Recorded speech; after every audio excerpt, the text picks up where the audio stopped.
At the time, we took it as his joke with the children, but slowly we came to see that he meant something profound, which it was for us to decipher.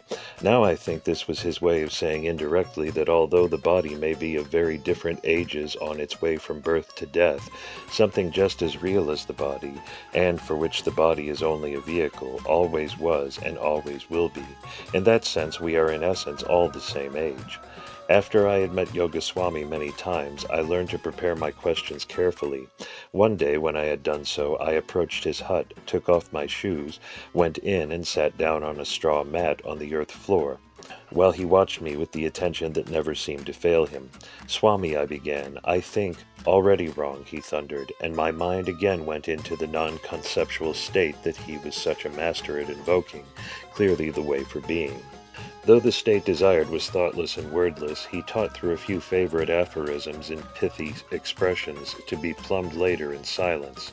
3 of these aphorisms I shall report here. Just be, or summa iru. When he said it in Tamil, there is not even one thing wrong. It is all perfect from the beginning. He applied these statements to the individual and to the cosmos. Order was a truth deeper than disorder. We don't have to develop or do anything, because essentially, in our being, we are perfectly in order here and now, when we are here and now. Looking at the world as it is now, 30 years after his death, I wonder if he would utter the same aphorisms with the same conviction today. I expect he would, challenging us to go still deeper to understand what he meant. Reality cannot be imperfect or wrong. Only we can be both wrong and imperfect when we are not real, when we are not now. The Master's Way. One devotee was in serious need of Yoga Swami's help, but was afraid to approach him, fearing that his mind would be an open book to Swami. He was ashamed of the promiscuous thoughts that haunted him, but was an ardent devotee, and couldn't keep away either. On his day off from work, he made up his mind to go. He got up early, had his bath, and put on clean clothes, saddened that his heart was not clean as well.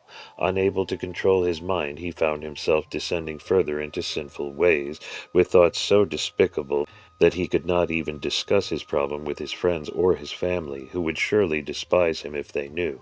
He decided to throw himself before Swami and cry his heart out.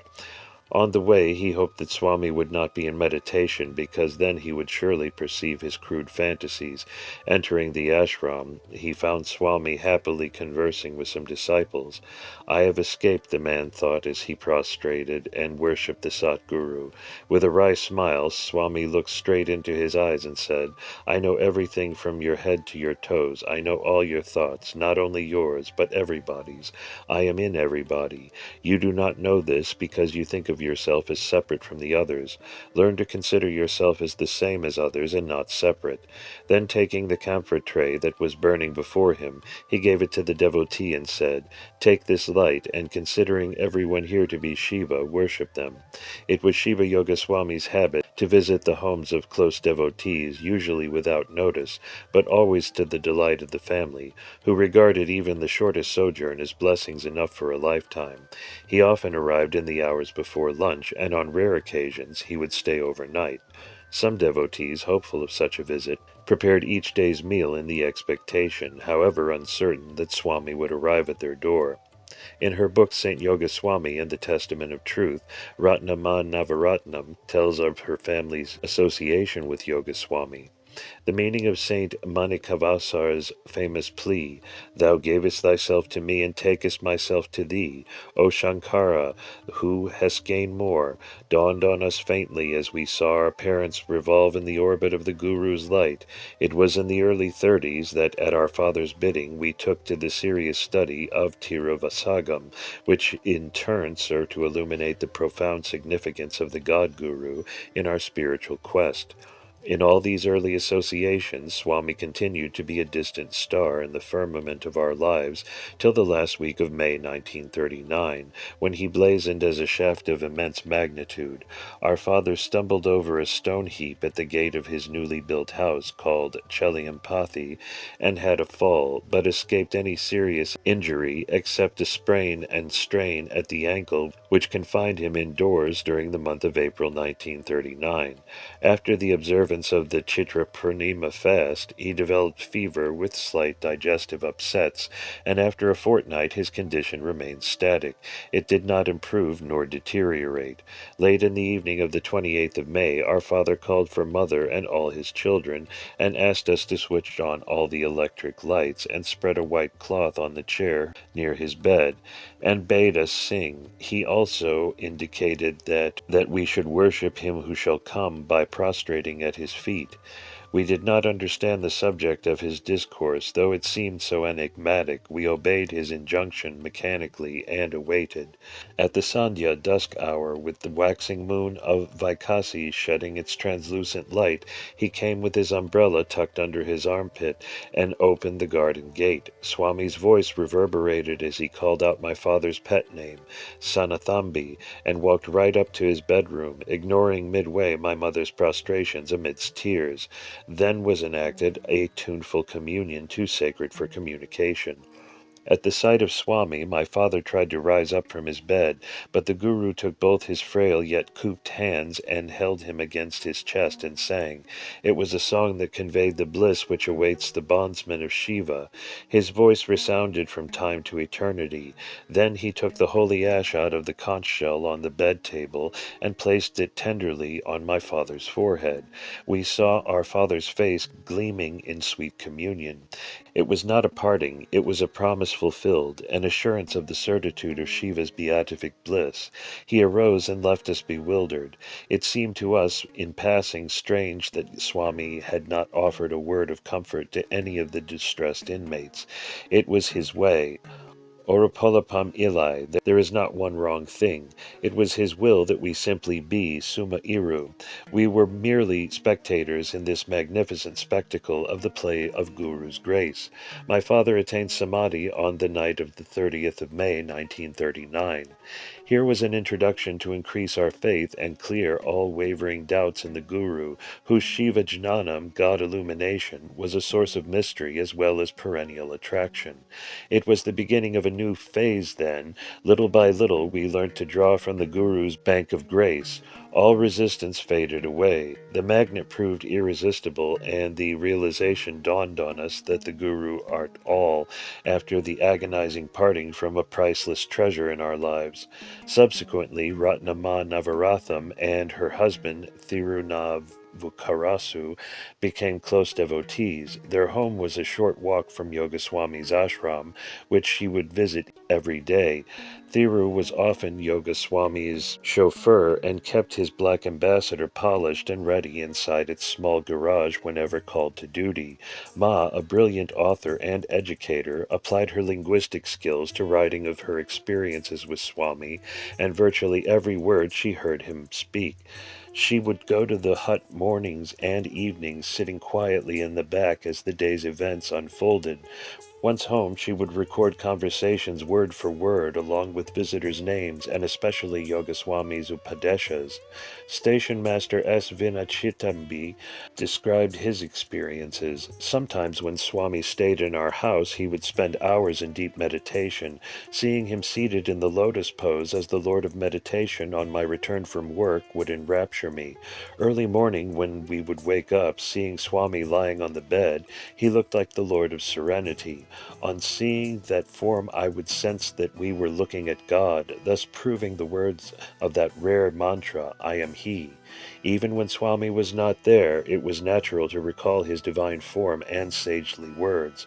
I recollected that he once said, "You can see God only through God."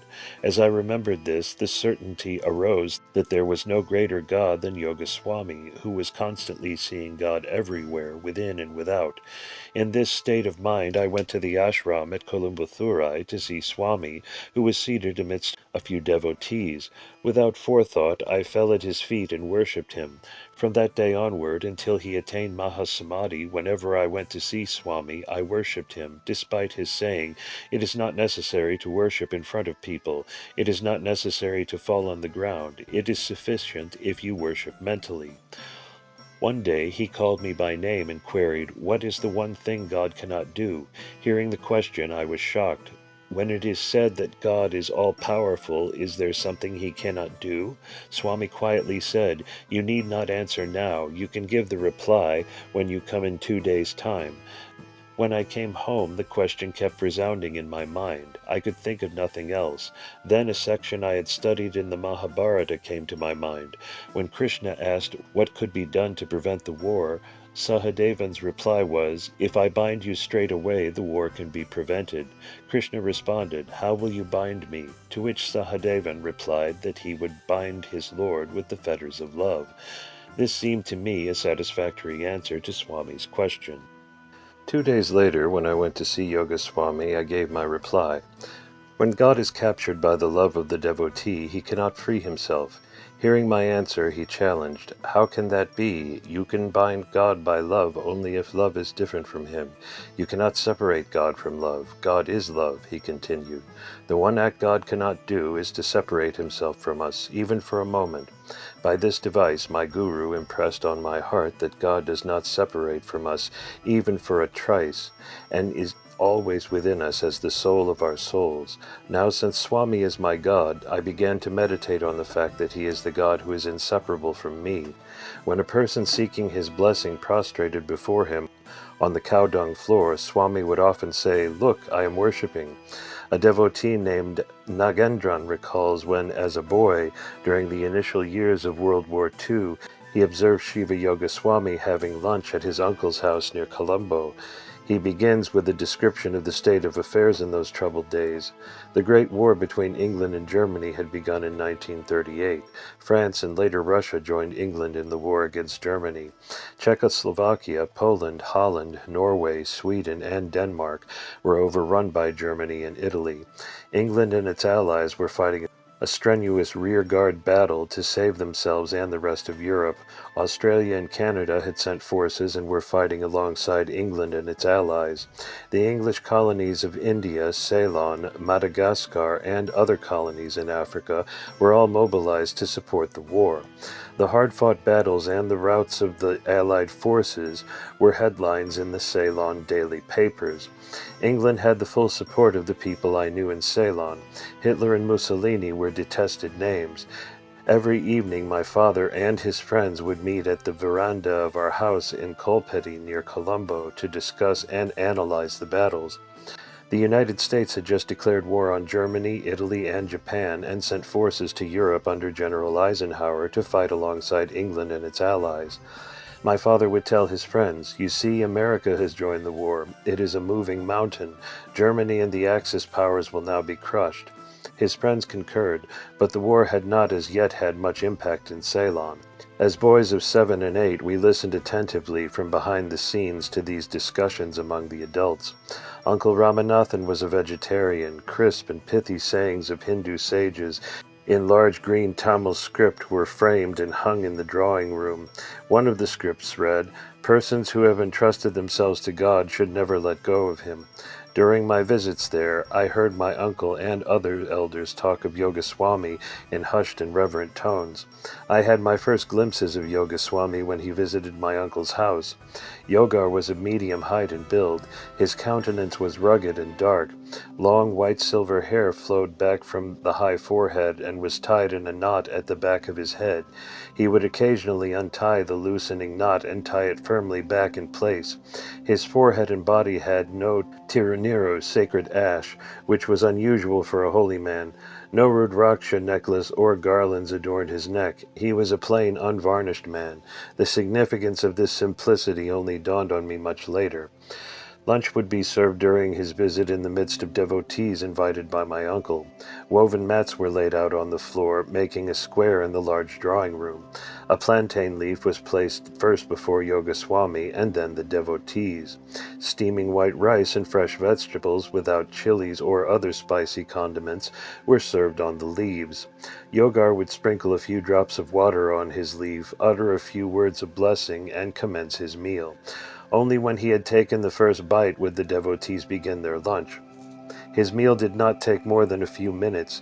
He would then rise, go out with a chembu, a bronze vessel of water, and wash his hands in the garden compound. The devotees quickly finished eating and washed their hands as well. We always ate in the traditional way, using the fingers after rinsing them first. Spoons and forks were never used to consume a meal. The room was then cleared and swept. Yogar would seat himself on the mat with devotees gathered around to hear his words of wisdom. Such discourses were terse, and he would abruptly leave the house a short time later. During one such visit, we children were upstairs. We knew we would be a disturbance if we came down. No disciplinary steps were required to keep us upstairs. The atmosphere was such that we knew this was the behavior that was appropriate and required of us. While Yogaswami respected all religions and never spoke critically of other faiths, he was strict in protecting and promoting the tenets of Shaivism among the Tamil Shaiva people. Dr. S. Ramanathan observed, Swami was a staunch upholder of the Shaiva customs and ways of worship.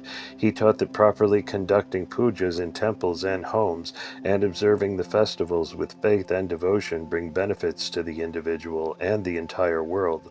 As an example, Swami once related the following episode. There was a government agent in Jaffna named Dyke. He went to Punakari during the dry season. There were no irrigation facilities there. He asked the villagers, without irrigation, how do you cultivate? Someone replied, pointing to the Pilayar temple, if we pray to Lord Pilayar, we will get rain. The temple priest had a bath and, following all ritualistic details, went to the temple and prayed for rain. There soon was a huge downpour, which caused a flood. Dyke had to wait 3 days for the waters to subside before he could return to Jaffna. Strengthening Shaivism.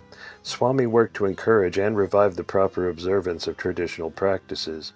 In his own hermitage, most evenings at dusk, a sacred standing lamp would be lit, and he would have devotees sit on the cow dung floor in a semicircle facing him, loudly singing devotional songs, sometimes from the text like the Tirumurai, other times from his own Nachintanai lyrics.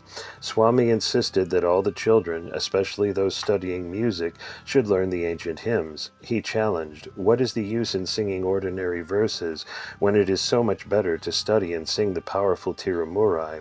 As Ampikapakan notes, Swami personally took many steps to promote Shaiva religion, including conducting Shaiva Siddhanta philosophy classes and coaching classes for the proper manner to recite Tirumurai, and also to teach and give new life to Puranic song and storytelling. Swamigal wanted to see that the Puranams were read in the temples and ashrams regularly. Swamigal used to say that all miseries afflicting the Tamil community will go away by reading Kanda Puranam and Periya Puranam. V. Muchukumara Swami remembers another way Swami encouraged everyone to follow the Shaivite saints. When Swami Vipulananda wanted to resuscitate the Vaidyashwara Vidyalayam at Vanarapani around 1945, it was Yogaswami who gave him the first donation of rupee and blessed this move. This institution has now grown like a big banyan tree under whose shade many youths enjoy a true education with a deep religious basis. Swami wanted to revive Hinduism by inspiring people to follow the real ideals of the four great Shaiva saints, and great was his joy when he heard that the portals of the Shivan temple at Vanarpanai had been opened to the Harijans. S. Shanmugh Sundaram of Colombo shared, Swami stressed the importance of a proper shrine room in every Hindu household. He suggested that a new and special shrine room should be included in every new house constructed. The bit of advice was well taken by Mr. Vairamuthu. In the year 1932, he constructed a new house for himself and his family in Colombo, making a point to include a large, beautiful shrine room right in the center of the house. The construction was completed in due course, and he was to move into the new house on a certain date. He had invited several friends and relations to a grand reception to take place at 6 p.m. By 3 p.m., all arrangements had been completed, and Mr. Vairamuthu sat in front of the house musing to himself. What a glorious thing will it be if Shiva Yoga Swami would step in right now and bless the house. Lo and behold, just at that time, a car stopped in front of the house, and Yoga Swami stepped out. Mr. Viramuthai ran to the car, welcomed the Swami, and brought him into the house. Swami barked, "I don't have much time to spare. I was passing this way, and I thought I will drop in here for 5 minutes. Now show me your shrine room." He was taken into the shrine room, from where he blessed the whole house. He passed the camphor flame to Ganesha, Murugan, and Shiva, and asked Mr. Varamuthu whether he had any prasadam to offer him. Mr. Varamuthu offered all that he had, but Swami took one item of each and remarked, "I have done the job for which I came," left the room and the house, got back into the car, and drove away. Swami opposed the ritual sacrifice of animals, which was the custom of the day at smaller village temples. Dr. Ramanathan recalled how he spoke against it and brought about change. "There was an old Ayanar temple amid the paddy fields in our village. Every year the people celebrated the Pongal festival there with a huge sacrifice. Goats and cocks were killed and offered to this village guardian deity. One day Swami returned from Anunnakam, looked at me and said, 'I saw many corpses in your village,' referring to the goats and cocks that had been sacrificed at the temple. The power of Swami's compassion for those animals and birds eventually stopped this sacrificial practice. The temple authorities, who once refused to stop this practice, even when the people of the area arose in a storm of protest, now stopped it of their own accord."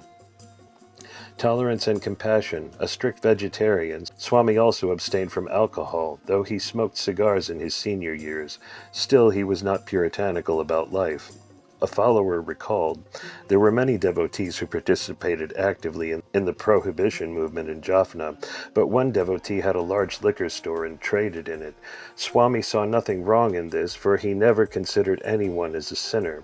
He considered all as different gems strung together on the chain that was Shiva." One of Swami's close devotees learned that he should not differentiate even those who indulge in alcohol in the following manner. He was the principal of a school and was very friendly with a person who helped greatly in the development of the school. However, being an extreme disciplinarian, when he learned that his friend was a heavy drinker, he severed all connections with him. But when it was time to open a school building to which his former friend had made tremendous contributions, he was faced with a dilemma. With the thought of his friend worrying him, he went to Swami, who greeted him with the words, "Look here, we need drunkards too. Even in a person considered to be a bad man, may be some good qualities not found even in Mahatma Gandhi. Therefore, we should move with such people showing customary friendship and not discard them." Swami urged devotees to not label people as good or bad. See everyone as God. Don't say, "This man is a robber, that one is a womanizer, the man over there is a drunkard, this man is God, that man is God. God is within everyone. The seed is there. See that and ignore the rest. Are you a good man or a bad man? Who is bad? There is no one who is bad in the world. No good man, no bad man. All are." While Yogaswami accepted all people as they were without discrimination, he was not passive about the problem of alcohol abuse in the community. In the 1950s, he mobilized his devotees to campaign in favor of prohibition laws. S. Shanmugasundaram recorded another incident that illustrates Swami's tolerant and compassionate outlook. On one occasion, there was a crowd of about 25 devotees in Swami's hut, and everyone was listening attentively to his stories, which contained gems of spiritual wisdom. Suddenly, Swami observed that one of the devotees was somewhat uneasy. He immediately called him forward, placed something in his hands, and told him he could go. The man left the place happily, but somewhat shyly. Yogaswami then explained to the remaining devotees, "He is an attorney at law and a good devotee. Unfortunately, he has become slave to a bad habit, taking some liquor in the evening every day. He was getting uneasy because the pubs close at 6 p.m., and he did not have enough time to go home to fetch some money and get back to the pub before it closed. So I gave him the necessary money and sent him away in good time. If he does not take his drink, he cannot eat and he cannot sleep." This is an instance of Swami's love and concern for his devotees. He had a most sympathetic heart, and before he tried to reform anybody, he captured their love and admiration through his benign care and concern. He did not attract devotees through magic and material gifts, but through love and sympathy. Swami's Nachintanai, call not any man a sinner, conveys his attitude. Call not any man a sinner. That one supreme is everywhere you look. Ever cry and pray to him to come. Be like a child and offer up your worship. Forswear all wrath and jealousy. Lust and accursed alcohol eschew. Associate with those who practice tapas, and join great souls who have realized self by self.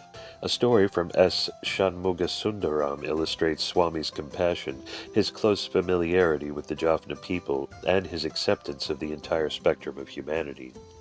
A close devotee of Yogaswami went to Swami's hut to have his darshan. Swami invited him to sit and then asked whether he had come in his car. When the devotee applied in the affirmative, Yogaswami said, "Okay, come, let us go for a drive." He got in the car and asked the devotee to drive south. After they had gone about 10 miles, Swami asked him to stop, turn, and drive down a particular road. After about 4 miles, Swami said, "Your house must be somewhere here. Let us stop and go to see your sick wife." The devotee was amazed. Swami had never visited his home, and he had never said where he lived. To his knowledge, Swami also did not know anything about his wife's illness. Lo, the spot where Swami ordered him to stop was exactly where his house stood.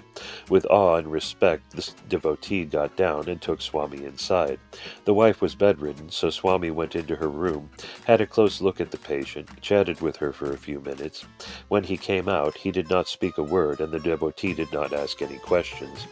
At that time, somebody from the back garden shouted something, and Swami asked who it was.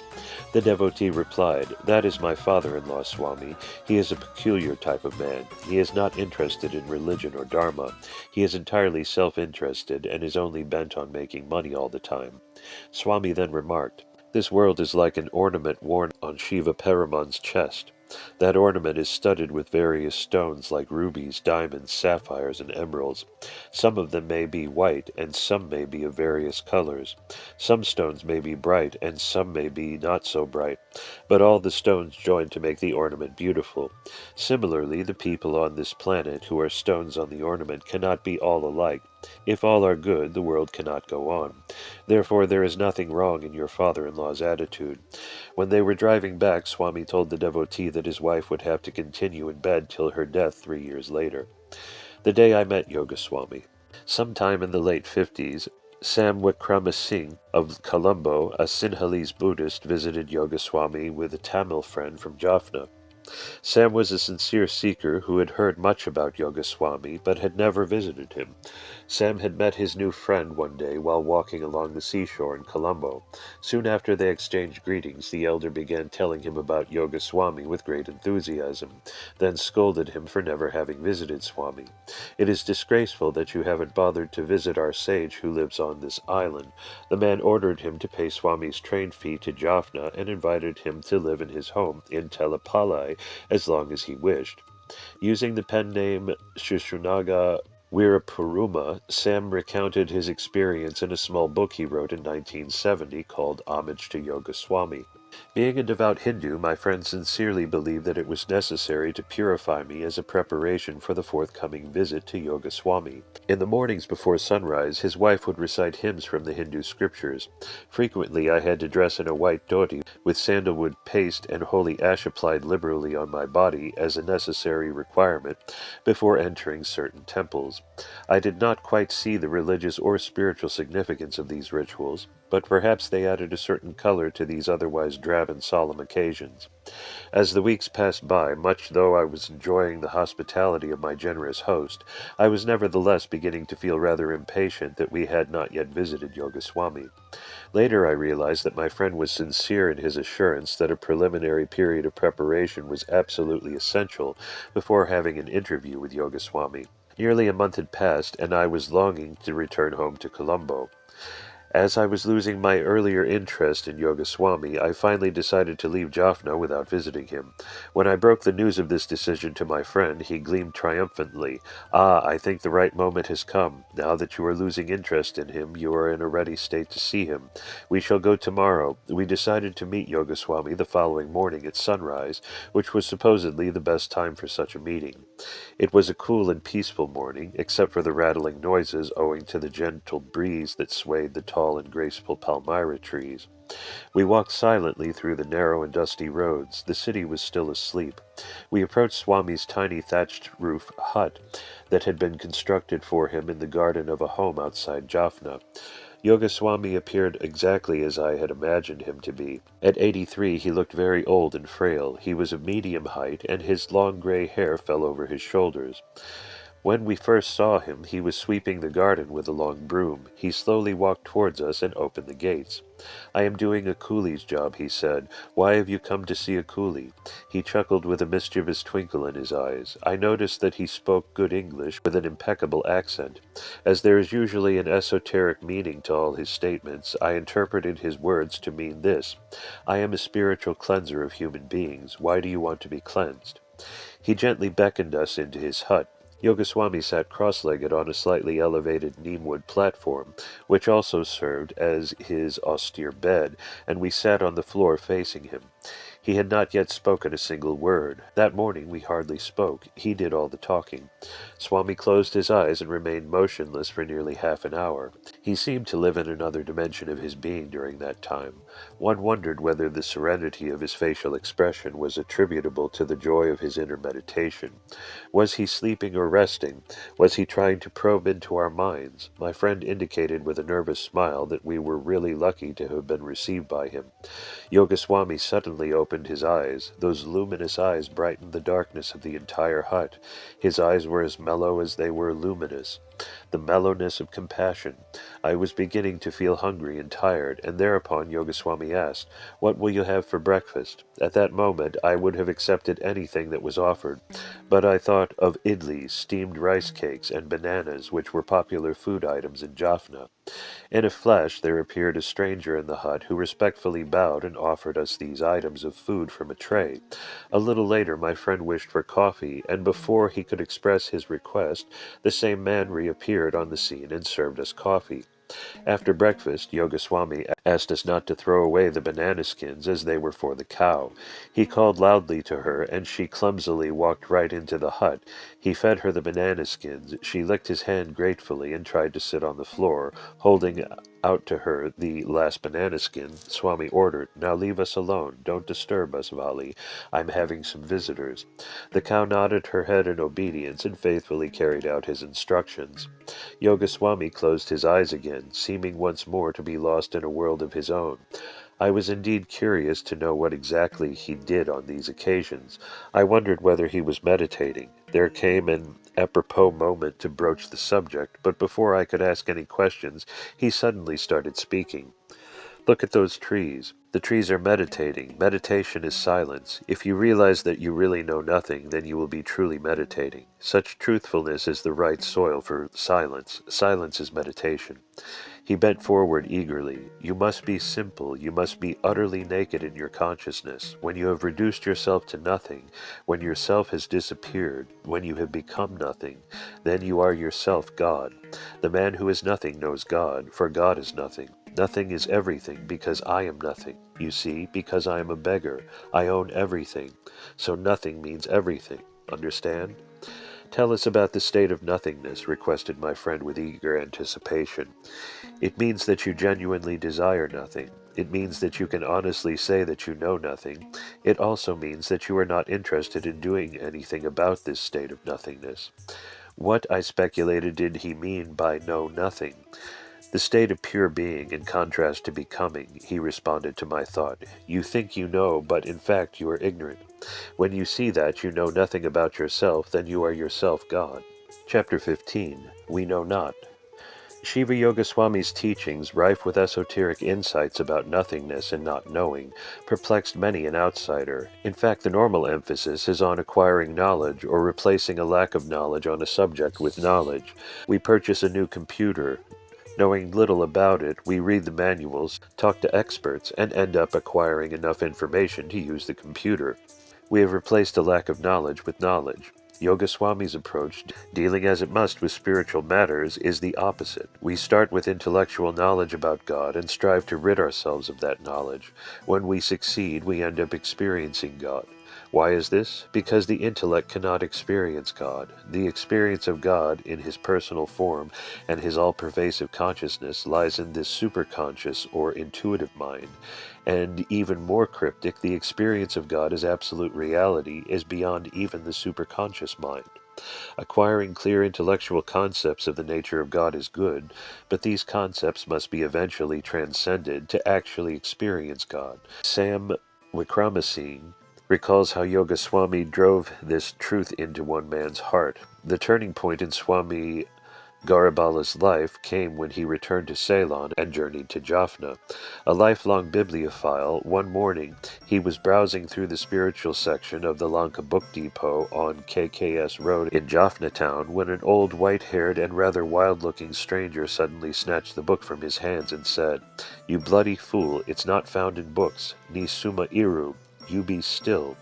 This was his first encounter with Yoga Swami of Nallur. His search was ended, and he accepted Yoga Swami as his guru after many trials and chastisements. One of the great sayings of Yoga Swami's guru, Chilapa Swami, emphasizes the same idea. He said, "Nam Ariyom," which translates as, "We do not know." Satguru Shivaya Subramaniya Swami, Yoga Swami's successor, would later express the same idea in this aphorism.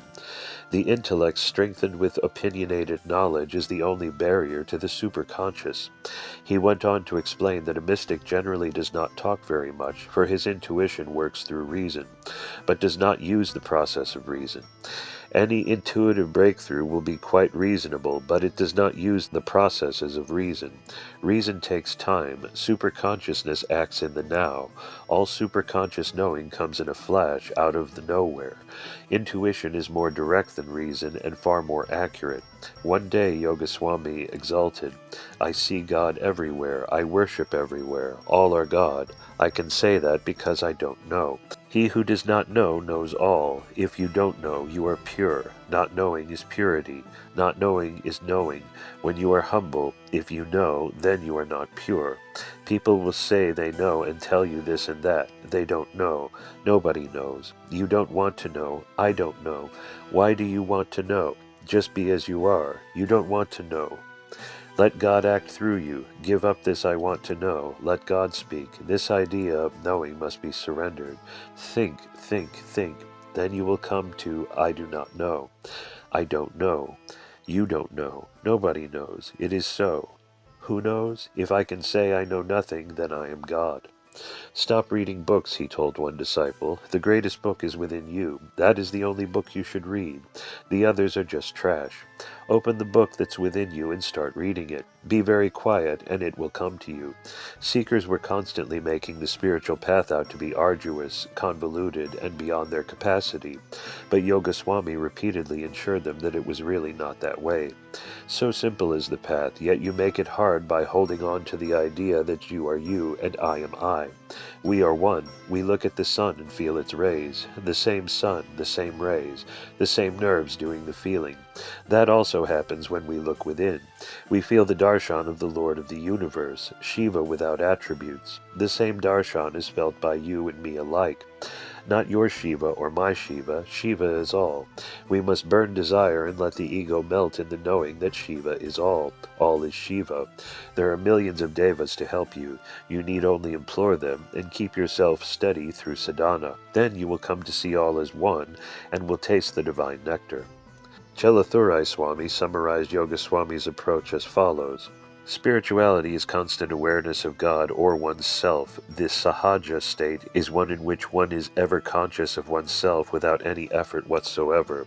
But to achieve this state, mighty efforts have to be made. Yogar Swamigal taught that this could be done by trying to remember God in all one's actions. He exhorted everyone to do everything as Shiva Thandu, which he knew would take one to the state where awareness comes about effortlessly. This, it is said, is the summit of spiritual experiences. To earnest seekers, Yoga Swamigal has said, practice is greater than preaching, and let your greater self guide you, for he knew that sadhana, or practice with the greater self as guide, would take him to the stage in which one truly feels that everything emerges from that great silence, and everything is the perfection of that great silence.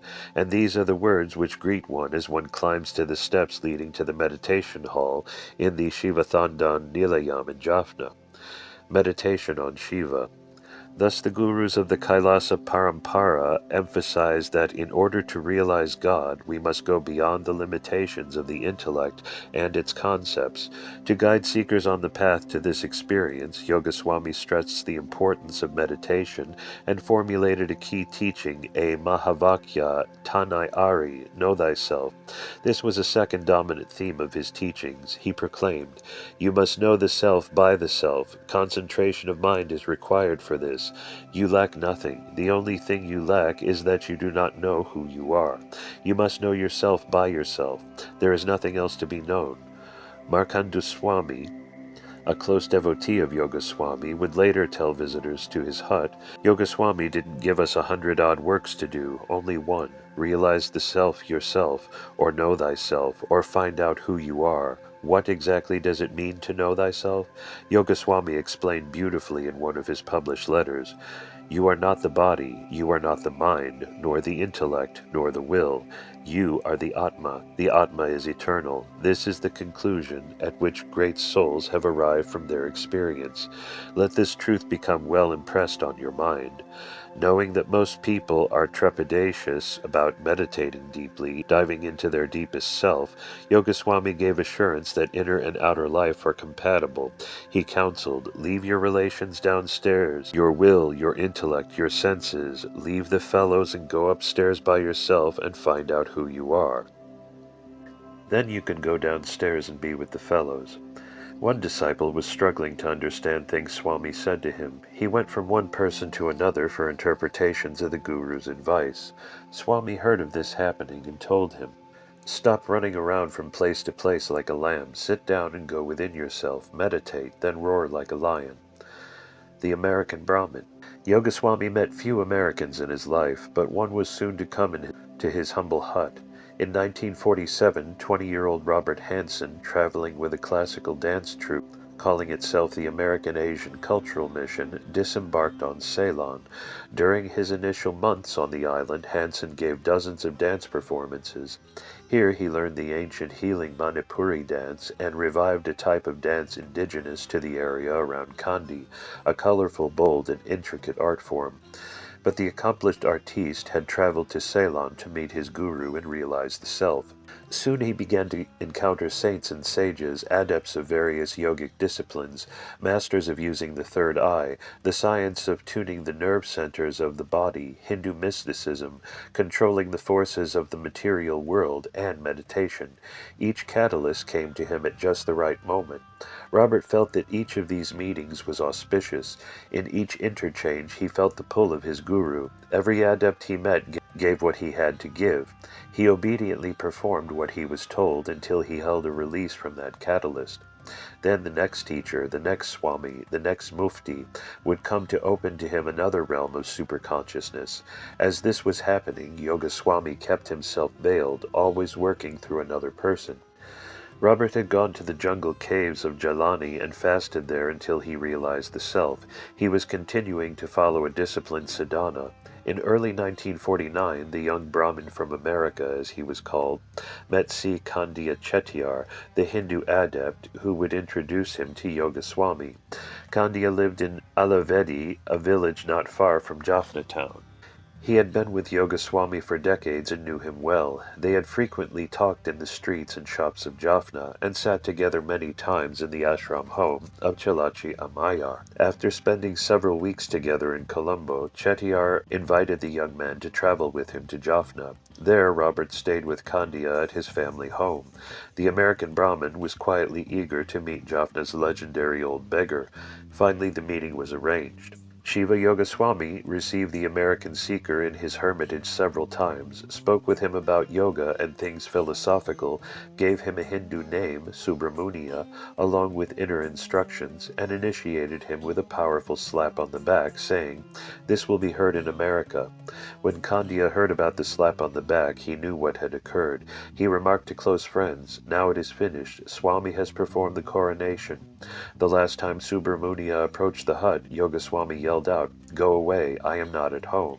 Yogaswami mentioned his American disciple only a few times thereafter.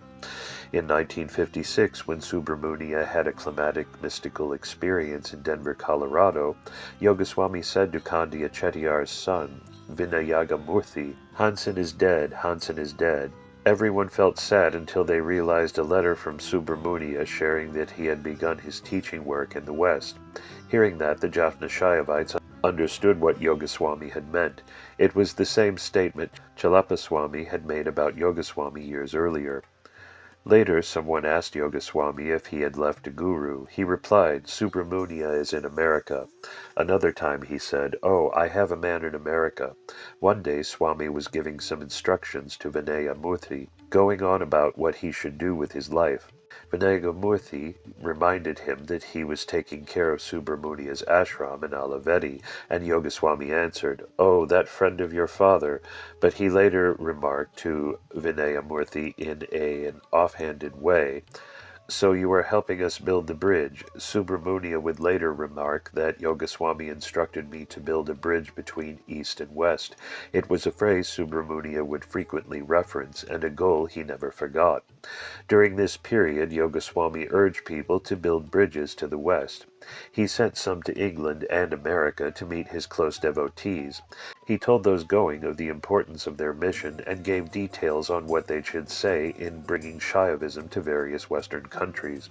He often talked about the spiritual power that would arise in America and envisioned the day when he would be known there. The Council of Cubs. In the late 1950s, a group of seekers, one from Ceylon and 5 from around the world, gathered around the gray-haired master. Harohara Amma, a mystic Muruga Bhakta who lived on a tea estate near Adams Peak, gave each a special name of a young animal, and so the group was also referred to as the Kuti Kutam, Council of Cubs. All were addressed as Swami, though most were not initiated. They were a wild and diverse, free-thinking bunch, and the only thing they agreed on was that they were all disciples of Yogaswami. In 1956, these 6 men went to Kataragama to do kavadi, presumably with Yogaswami's blessings.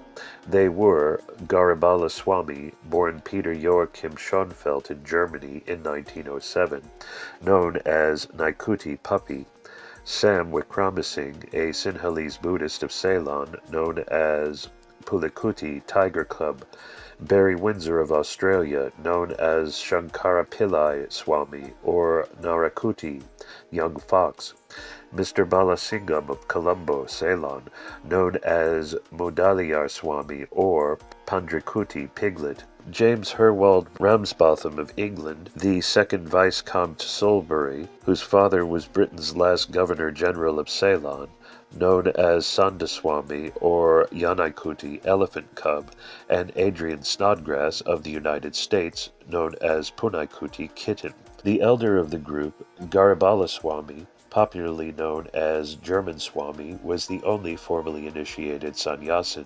He received that initiation in the Giri Dashanami order in North India prior to meeting Yogaswami. During the annual temple festival at Nallur, Yogaswami could be found seated with his council of cubs in the chariot house where his Satguru had lived and ruled. They were a motley crew, but they all understood the paramount importance of the Guru and obeyed his every command. Swami made stern demands on them at times, swore and sent them running, but was also nurturing, giving each the subtle push needed to overcome the limitations of ego and proceed in his religious life, for each was intently striving for his higher states of being. Sam Pulikuti recalls, "He once said to me, the greatest scripture one can learn from is life. Learn from the book of life. Watch yourself and your reactions to externals.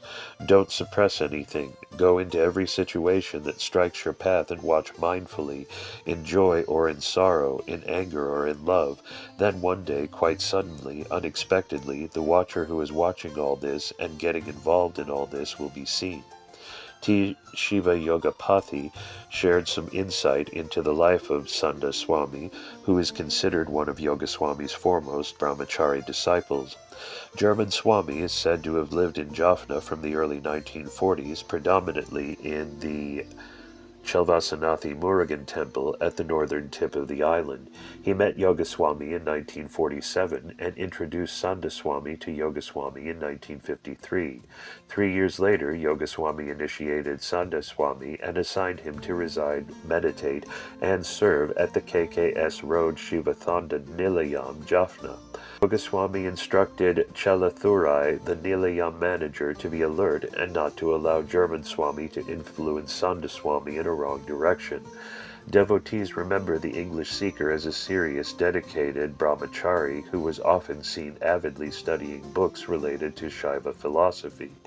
Later, after Yogaswami's Mahasamadhi, he spent 12 years in Batikaloa managing the Shiva Thandan Nilayam in Chankaladi.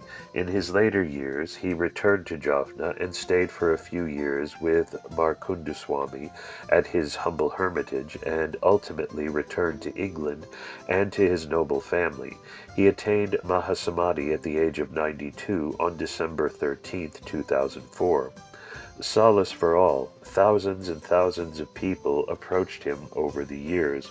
From all walks of life, from all corners of the earth, some visited him for purely worldly reasons, others for spiritual blessings, some to test him, some with medical ailments, some for visions of their future, others for blessings on undertakings.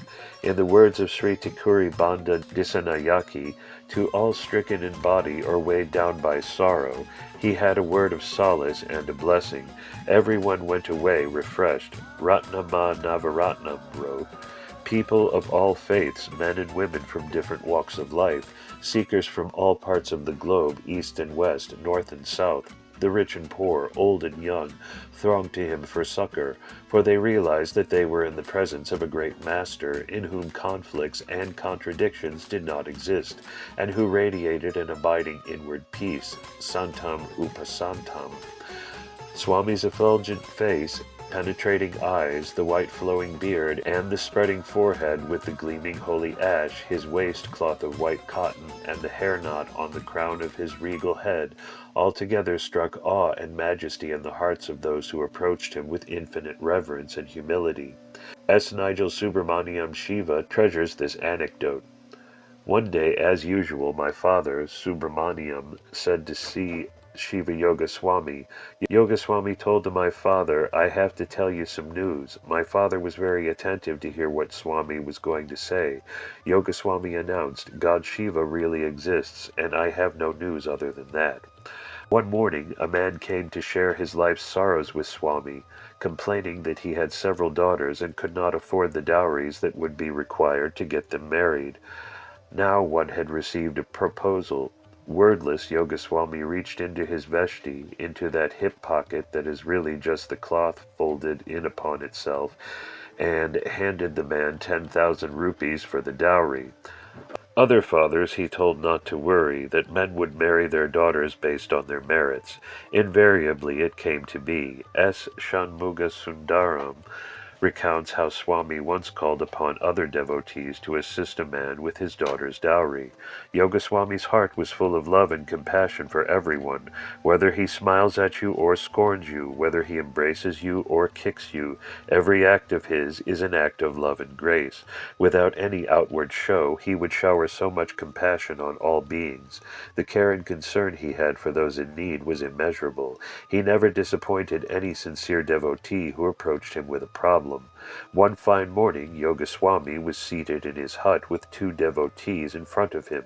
He was chatting on various topics. An old man came there and stood outside the hut.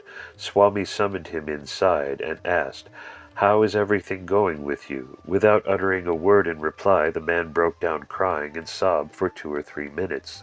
Then Swami spoke, Don't worry, Shiva will show you a way out of your difficulties. You may now go home in peace. The man left as directed, and Swami addressed the two devotees who remained. He is a good-hearted man. He is experiencing some difficulty in giving his daughter in marriage. She is 26 years old, and a cousin of hers is willing to marry her if the father will at least provide her with the minimum jewelry. Why don't one of you help him? Immediately, A. Thiliampalam offered to do the needful. Excusing himself, he ran after the man and got his name and address. The next day he went to his house and presented him with a gift of 5,000 rupees. The man was overjoyed. Without any delay, he got all the necessary jewelry made and gave the daughter in marriage. Sometimes those who saw the great numbers coming to Swami wondered why he allowed so many, and why he did not refuse to see certain people, such as lawyers who came to him before arguing a case, knowing that just being with Swami for a few moments would help them. He once explained, "I see everyone, and everyone takes from me what they can hold. It is not my job to pick and choose, to say this one come and that one go." S. Candia of Ontario observed that those who came to Swami were of three categories. The first were the exclusively spiritual, ascetic type. This was a very small number. Swami kept them aloof of the others, even visiting them instead of them coming to him. The second category were those living a worldly life, with all its enjoyments, but who had a touch of spiritual tendencies. The third were those mainly looking for worldly pleasures, positions, wealth, etc. As I began to grow very close with the Swami, all feelings of fear and stress gone, I one day asked him why he encouraged the latter hypocritical hangers-on around him. He gave out a hearty laugh that could have been heard 100 meters away, and asked me, "Do I have to make good men good or bad men good?" In other words, all have a place with him, sinners as well as spiritual aspirants. But he did chase away in no uncertain terms, occasionally using the foulish language that had immediate effect, but which devotees could never repeat. And he did refuse to see others. He explained that by chasing away or refusing to see someone. He was also giving darshan. Once one of Swami's oldest and sincerest devotees visited, accompanied by his youngest daughter, who was getting married the next day. They came, of course, for Swami's blessings. Hearing them at the gate, Swami called out, "Who's there?" A devotee who was sitting inside went out to see, then reported back who it was. Swami responded, "Who is he?" Everyone knew that Swami knew him well. They also knew why he had come. Swami was quiet for a while, then said, "Tell him we don't want to see a stranger now. Tell him we can't see him now." A devotee conferred the message. As soon as the car drove away, Swami sent someone out to see if he had gone. Everyone knew it had gone. They had heard it leave, but Swami wanted everyone to check. As soon as the person came back to the hut, Swami started laughing. He laughed uproariously. Then he told those around him, who were deeply puzzled by his behavior, it was settled long ago, finished long ago. No one ever knew why he refused to see this devotee and his daughter, but they all sensed there was some spiritual purpose behind the scene they had witnessed. A close devotee, a regular visitor to the hermitage, recounted one occasion when Swami told her to go away. Normally, for Dipavali, a festival of lights that takes place in October, we buy new clothes for our relations or anyone to whom we want to give. So I bought a nice vesti for Swami. I went to Swami's place and waited. But he didn't call me in for a long time. Finally he said, "I don't want anybody to come in. All of you go away." I felt so sad I cried. Then he said, "All right, don't bring your vesti in, but you can come in."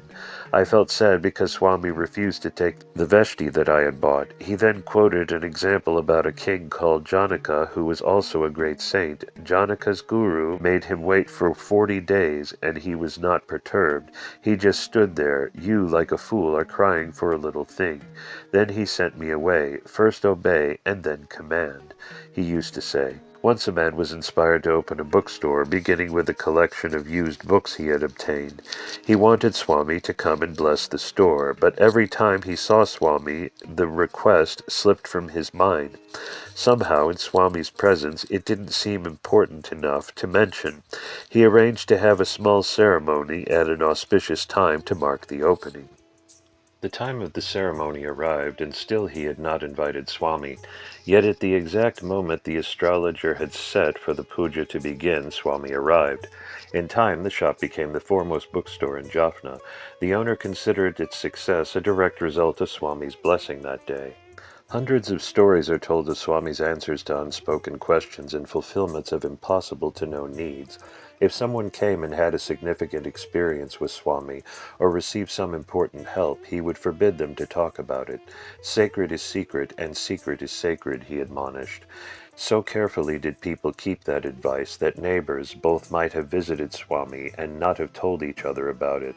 Many regarded it as amazing that such a secret could be kept in Jaffna, where the breeze itself carries news. Devotees came to see Swami either early in the morning or in the evening. He would awaken before dawn and meditate in his hut. The devout would come and sit with him. After remaining in silence for some time, Swami might start to sing. He had a rich voice, full and melodious. Once a devotee asked him what a certain song meant, to which he answered, "Oh, I didn't write that song. It came from within." He would also sing hymns and scriptures composed by other saints. He would say they also came from within. I could have retrieved that song from memory, but I did not. It came from within. He might ask a devotee sitting with him to pick up a book and read from it.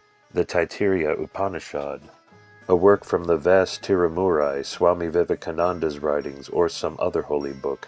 Whenever people sang for him or read, he would ask them, or even scold them, to read not as if they were reading about some time and place far away and removed from them, but as if they were Shiva or Saint Manikavasagar right at that moment.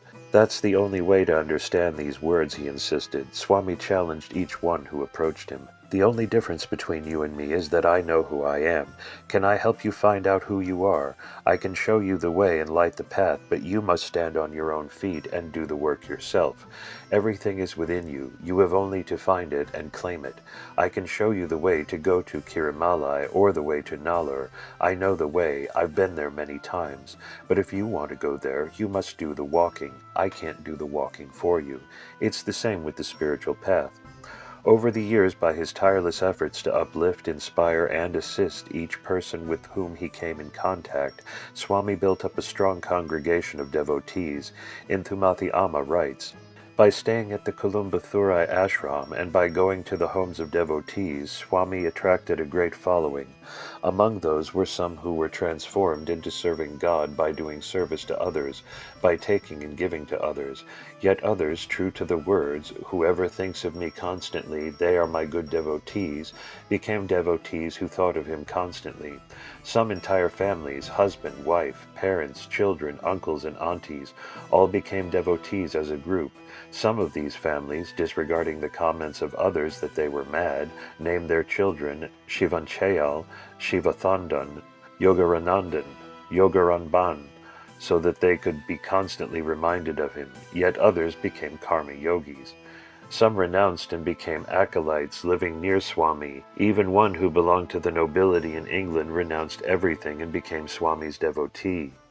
Markandu Swami and other brahmacharis followed Swami's path of know thyself, matured and became guiding lights to all the devotees of Shiva. Swami's divine children, through religious knowledge and experience of dharmic conduct, strengthened by the disciplined life and observing the laws of celibacy, followed in his footsteps. Some of Shiva Yoga Swami's devotees were in government service. Those people who worked all over the country could not come to the ashram frequently, hence Swami went in search of them at their homes. Especially when they were in deep trouble and appealed to him with a broken heart, he would appear before them and bless them with divine grace. He went often to the postmaster at Mabale and to Mr. Kandasami's house, to the cottage of Mr. Velapillai at Paradeniya, to the home of Dr. Ramanathan, who worked at Gampola, and to other places. He also went to Mr. A. Thilyampalam's house in Ratnapura, and to many people's homes in Nawalapitiya. In this way, Swami visited many devotees' homes all over the island. These devotees maintained their shrine room with great care as Swami's own room. When they learned that Swami was at a particular home, they flocked there for his darshan. For about 20 years he went once a month to the hill country, to Colombo, Trincomalee, to Batikaloa, and other places. In this way brought up his devotees. All the homes that Swami visited began to flourish like temples. Then, in 1942, at age 70, he decreed, "There is no more going to outside places. Those who so desire can come here." A devotee recounted the following anecdotes. One evening, when about 15 people were gathered in the hut, Swami asked all of us how many were there. Nobody said anything. Then Swami said, "There is only one person." Swami often inquired, "If you are told you must not speak the truth, you must tell a lie, then what should you do?" One day Sanda Swami was there, and Swami asked him this question. Immediately Sanda Swami put his finger to his lips. He didn't speak. Later Swami told us, "He is a great man. So many people in Jaffna gave me all sorts of explanations. He just showed it in silence." One morning, at about 5:30 or so, I went to Swami. As usual, he was sweeping the compound. He used to sweep the whole place every morning, heaping the dust on one side, the cow dung on the other. Then he stopped and shouted deliberately, "Who is there? Who has come?" Then he told me, "You know, all this time I was a lavatory coolie, now I am a Swami." Then he went into the hut, took a small copper vessel, and made a kumbha by filling it with water and placing a tumbler and some flowers in it. I think he meant he was purifying the people's hearts. He would say, "There should be someone to turn people in the right path. Christ did that, Buddha did that, I am also doing that." One day I brought some tea to Swami in his hut, when Sanda Swami was there. He offered his cup of tea to Sanda Swami, so I said, "Wait, Swami, I'll bring another cup for him." Swami responded, "Mind your own business, I know what to do," and gave the tea to Sanda Swami. Yoga Swami always wanted people to work. He emphasized work. "Work till you shed blood," he once said after sweeping. "Do your work, do your karma. Don't expect any return. That is yoga. That is sannyasa. In other words, don't attach yourself to things." Once, when we were all at Swami's place eating from plantain leaves, when everyone had finished dinner, a lady doctor who was there wanted to take Swami's leaf to throw it away. Swami said, "I can do my work. You do your work." Swami opened the path of service to his devotees. Work, work, work. Serve, serve, serve. He always had a project going, something that seemed like more than anyone or any group of people could accomplish, and he demanded it be done to perfection, never allowing them to settle for second-rate performances. If it was a drama for a Hindu festival, he would boldly offer advice about the production. Swami might even act out parts of the pageant like a director, rehearsing scenes, stretching each participant a little beyond what he thought was his capacity. "You are more than you think you are," he would chide. Each one discovered new strength in fulfilling his expectations. A devotee recalls, "If you were organizing a feeding for 1,000 people at Nalur Temple, he made sure you had everything planned well so the event would go smoothly. He wanted to know precisely what curries you planned to serve, and might suggest substitutes or cutting back on the quantity. 3 curries is enough," he would direct. If you and other devotees were rebuilding a temple that had fallen into disrepair, he would get involved, making sure you rebuilt it properly and had the necessary ceremonies conducted for its reopening. He would even inquire if you had provided an adequate endowment to keep the temple functioning well into the future. If a devotee had accomplished something and came to Swami for praise, he would strip him down to size quickly. Sometimes he would ignore a devotee's achievement entirely and quickly guide his attention to another project that needed work.